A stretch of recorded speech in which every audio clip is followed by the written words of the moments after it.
শরীরটা খুব খারাপ জানো তো। আমার মেয়ের এত শরীর খারাপ কি বলবো। আজকে জানি না বেরোতে পারবো কিনা। মানে কালকে রাতে ঘুরে টুরে এসে প্রচণ্ড বমি হয়েছে অনেকবার, প্রায় 7-8 বার। গ্যাস হয়ে গেছে বোধ হয়। এবার তো উল্টোপাল্টা বাইরে খাওয়া হচ্ছে সেই পঞ্চমী থেকে। পঞ্চমী, ষষ্ঠী, সপ্তমী, অষ্টমী 4 দিন ধরে। তো প্রচণ্ড বমি হয়েছে, মোটে কমছে না। সেই জল পড়ছে, লাস্টে আর কিছু নেই।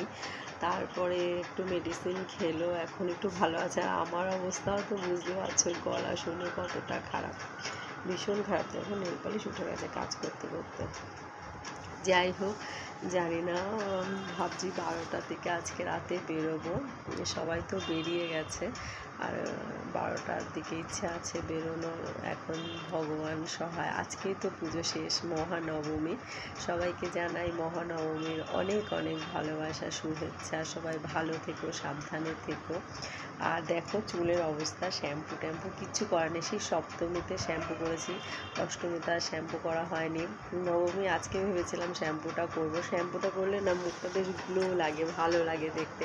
সেই কারণে দেখো সোফার কভারটা কিনেছি, কেমন লাগছে কমেন্ট করে জানিও তো তোমরা। আমার তো ফুল কভার কিনে নিলাম, বুঝেছো। মানে যে আলাদা আলাদা কভার থাকলে না ইয়ে হয়ে যায়, শুধু খুলে খুলে যায়, অসুবিধা হয়। সেই জন্য ফুল কভারটা কিনলাম। আর এই যে ডিজিটাল লাইট লাগিয়ে দিচ্ছি বারান্দায়। কালারটা দেখে বুঝতে পারছো আমার গলার অবস্থা খুব খারাপ, ভীষণ। আইসক্রিম খাইনি কিন্তু, প্রচুর রেস্ট্রিকশানে রয়েছি। মানে আইসক্রিম খাইনি, ফুচকা খাইনি, জানো তো। মানে তারপরে এই গলার অবস্থা, যদি ঘুরতে না পারি সেই কারণে ওসব মানে অ্যাভয়েড করে যাচ্ছি।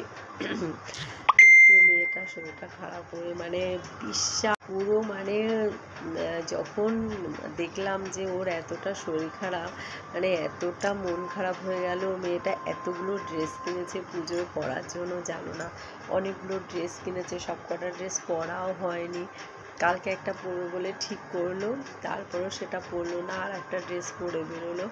এবার এত সত্যি মেয়েটার জন্য, মানে বাচ্চাদের শরীর খারাপ হলে জানো তো, মানে যারা মা তারা একমাত্র জানে যে বাচ্চার শরীর খারাপ হলে মায়েদের কতটা কষ্ট।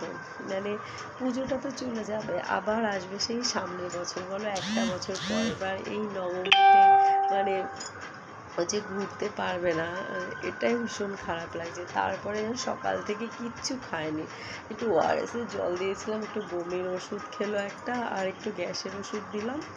আর জাস্ট দুগাল ভাত খেয়েছিল। তারপরে আর কিচ্ছু খায়নি, খেতে পাচ্ছে না, পেট মোড়াচ্ছে। তারপরে সন্ধেবেলা একটুখানি এই দুটো ভাত দিয়েছি, দেখছি না হালকা হালকা গাটা গরম লাগছে আমার। তো প্যারাসিটামল ছিল বলে ঘরে, এবার না ওকে একটু এই দুটো ভাত খাইয়ে, খালি পেটে তো ওষুধ খাওয়ানো যায় না, তো তারপরে প্যারাসিটামলটা দিলাম। এখন গিয়ে দেখছি জ্বর মানে পড়েছে, পুরো ঘেমে গেছে। মানে জ্বর থাকলে দেখবে শরীর এমনিতেই খারাপ লাগে। জ্বরটা ভীষণ বাজে একটা রোগ, মানে জ্বর থাকলে শরীরে কোনো এনার্জি থাকে না আর কি। এবার দেখছি ওর ভালো লাগছে, এখন একটু জ্বরটা পড়েছে। তা আমি যে একটু শুয়ে থাক, যদি 12টার দিকে। আমাদের বাড়ির একদম পাশেই সমস্ত পুজো, মানে বাড়ি থেকে 2 পা দিলেই সমস্ত পুজো, বুঝেছো। মানে আমাদের বাড়িটা পুরো মাঝখানে, বাড়িটার চারিদিক থেকে পুজো, জানো না। যারা না জানো তারা, যারা জানে তো জানে, আর যারা না জানে তাদের জানিয়ে দিই। মানে কোনো দূরে যেতে হবে না আমার যেখানে বাড়ি, মানে বাড়ির চারিপাশ দিয়ে 8 ঘন্টার মধ্যে সমস্ত পুজো মানে ঘোরা হয়ে যাবে বাইকে করে, যদি 12টায় বেরোই। তো